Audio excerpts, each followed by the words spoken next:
प्रयागराज जिले के जॉर्जटाउन थाना क्षेत्र के अंतर्गत आने वाले अल्लाहपुर इलाके में शुक्रवार देर रात एक सनसनीखेज वारदात को अंजाम दिया गया। हैजा अस्पताल के समीप, जो कि EWS कॉलोनी के पास स्थित है, एक शातिर हिस्ट्री शीटर अपराधी साजन मेहतर की ईंट से कूचकर बेरहमी से हत्या कर दी गई। वारदात को अंजाम देने के बाद हमलावर अंधेरे का फायदा उठाकर मौके से फरार हो गए। घटना की जानकारी शनिवार सुबह तब हुई जब स्थानीय लोगों और परिजनों ने खून से लथपथ साजन का शव देखा। सूचना मिलते ही पुलिस विभाग में हड़कंप मच गया। पुलिस उपायुक्त नगर मनीष कुमार शांडिल्य ने तत्काल सक्रियता दिखाते हुए घटनास्थल का मुआयना किया और जांच के लिए विशेष टीमों का गठन किया। मृतक साजन मेहतर पुत्र छुट्टन मेहतर अल्लाहपुर स्थित EWS कॉलोनी का निवासी था और जॉर्जटाउन थाने का हिस्ट्री शीटर था, जिसके खिलाफ कई गंभीर आपराधिक मामले दर्ज हैं। पुलिस की प्रारंभिक जांच के अनुसार साजन शुक्रवार रात हैजा अस्पताल के पास कुछ लोगों के साथ शराब पीने की महफिल में शामिल था। इसी दौरान शराब के नशे में किसी बात को लेकर भयंकर विवाद उत्पन्न हो गया।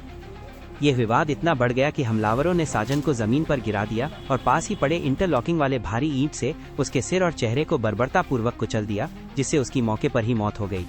घटनास्थल की स्थिति हत्या की क्रूरता की गवाही दे रही थी। पुलिस ने शव को कब्जे में लेकर पोस्टमार्टम के लिए भेज दिया है।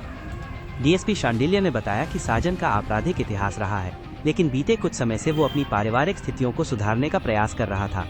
वो ठेके पर नगर निगम में संविदा सफाई कर्मी के रूप में काम करता था। 2 वर्ष पूर्व साजन ने दिल्ली की निवासी पूजा से विवाह किया था और अपनी पत्नी के साथ घंटाघर के समीप किराए के मकान में रहता था। हालांकि वो प्रतिदिन अपनी वृद्ध माता कमला देवी की देखभाल करने के लिए अल्लाहपुर स्थित अपने पुश्तैनी घर आता था।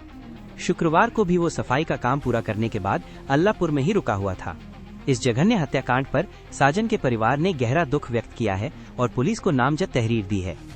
परिवार की ओर से सिकंदर पासी, गुड्डू पासी, सुधीर और गोलू पासी सहित कई अन्य अज्ञात लोगों पर हत्या का आरोप लगाया गया है।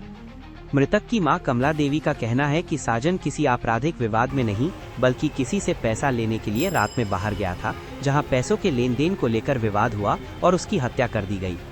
परिजनों की तहरीर के आधार पर जॉर्जटाउन थाने में नामजद आरोपियों के खिलाफ धारा 302 के तहत मुकदमा दर्ज कर लिया गया है। पुलिस ने अब फरार चल रहे नामजद आरोपियों की तलाश में छापेमारी शुरू कर दी है।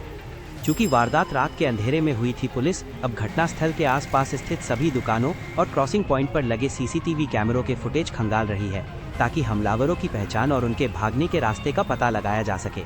DCP शांडिल्य ने दावा किया है कि जल्द ही सभी आरोपियों को गिरफ्तार कर लिया जाएगा। पुलिस टीमें विभिन्न संभावित ठिकानों पर दबिश दे रही हैं